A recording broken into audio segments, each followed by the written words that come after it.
Environmental justice, where the poor meet the privileged. What exactly is environmental justice, and how did it begin? It's beyond just attaining a pretty environmental scenery or even people holding signs in protest. But actually, it's a bit more complicated than that. It was originally coined by Robert Bullard in the 1970s. And his definition is that the principle that all people are entitled to equal environmental protection regardless of race, color, or national origin. It's the right to live and work and play in a clean environment. So how did it begin? He actually gave an interview in 2018 that highlighted his work with investigating pollution effects on minorities.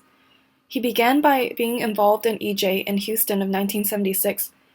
He first collected information on environmental discrimination for the first civil rights lawsuit and found that 82% of all solid waste dumped in Houston from 1930s to 1978 were in Black communities, despite the population of African Americans being only 25%. From the beginnings of Robert Bullard's work, the environmental justice movement began to expand to the rest of the country and is very much linked with the civil rights movement. And over the course of the next few decades, the environmental justice movement has grown immensely. In 1991, the first National People of Color Environmental Leadership Summit at DC was held where people celebrated the pivotal intersection of environmental and social justice.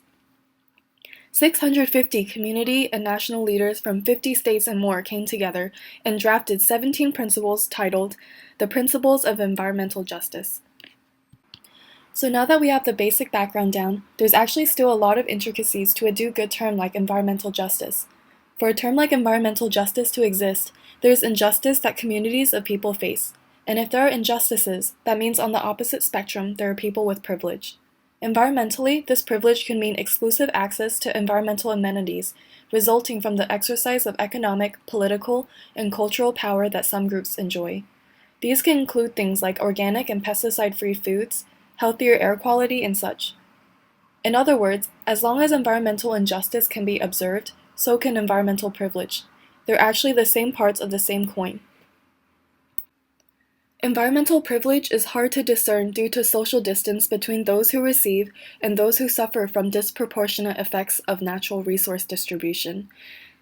And, in large part, it's due to the predominant culture of racism and nativism that is deeply embedded in America, which we'll get to very soon.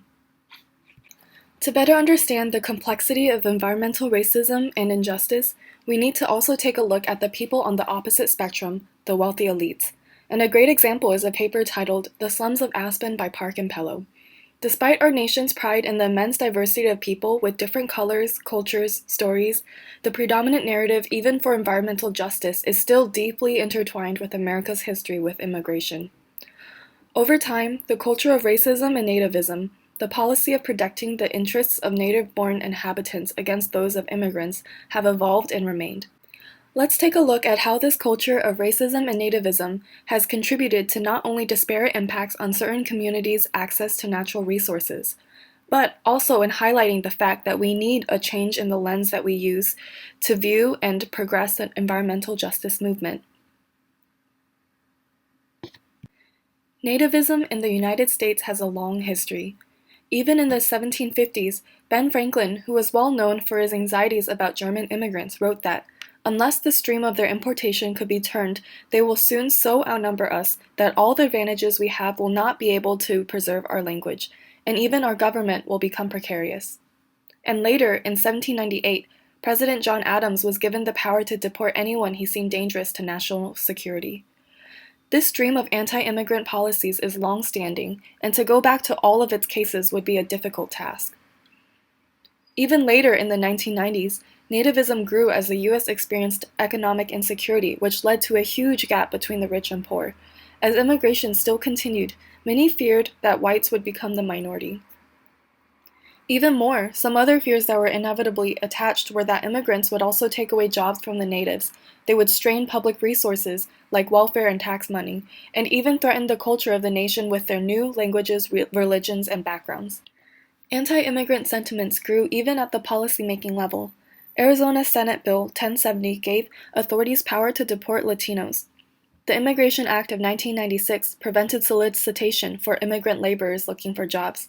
English-only legislation throughout many states essentially penalized non-natives for their different language backgrounds, and even the well-known hate groups such as the Ku Klux Klan or KKK grew in the recent years of anti-immigrant frenzy. Essentially, these anti-immigrant attitudes even extended into the idea that non-natives were negatively impacting the environment.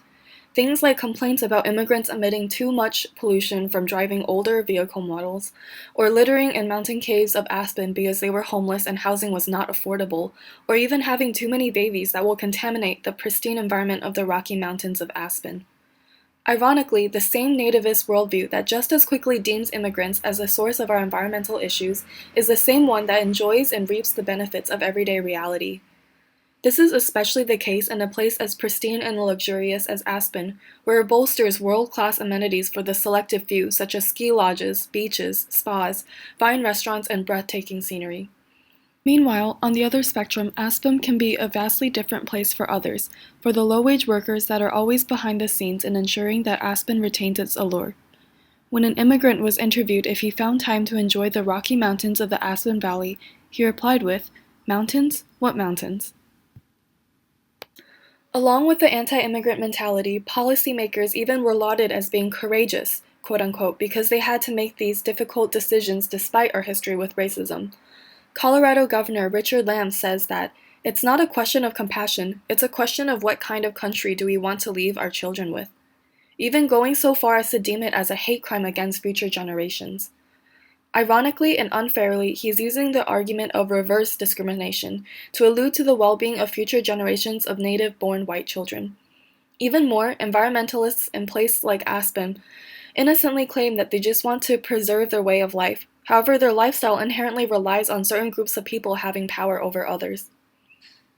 Essentially, this line of thinking has evolved from racism into something new, a type of racism that isn't based on superior versus inferior people like before, but instead on the notion that there are overwhelming and incompatible cultural differences between people, and that's difficult to address because now it's no longer based on the previous white supremacy attitudes. Instead, this neo-racism is based on a race-blind basis, but argues that certain groups are just incompatible with others due to their background in language or religion or etc. From all of this history and complexities that we just examined, if we peel apart the superficialities of Aspen, the ugly truth is that it's ultimately built on a nativist worldview that preserves the underlying systems of inequality and injustice, and in a way that makes one feel justified. And this worldview seeps into the idea that environmental progress can still occur even with such a distorted understanding of the social realities at hand, which isn't true at all. Even though nativist environmentalism is not representative of all environmentalists, there needs to be extensive change starting from not just analyzing the well-known topics of the environmentally disadvantaged, but on the opposite spectrum, there needs to be examination of the environmentally privileged as well. Aspen is definitely not the only place that exhibits the mentality of believing we can confront these issues without addressing the system in place that is deeply corrupt and unfair. What we need is the same grassroots justice that began from the 70s, environmental justice, but with a lens where we gradually have the environmentally poor and privileged meet.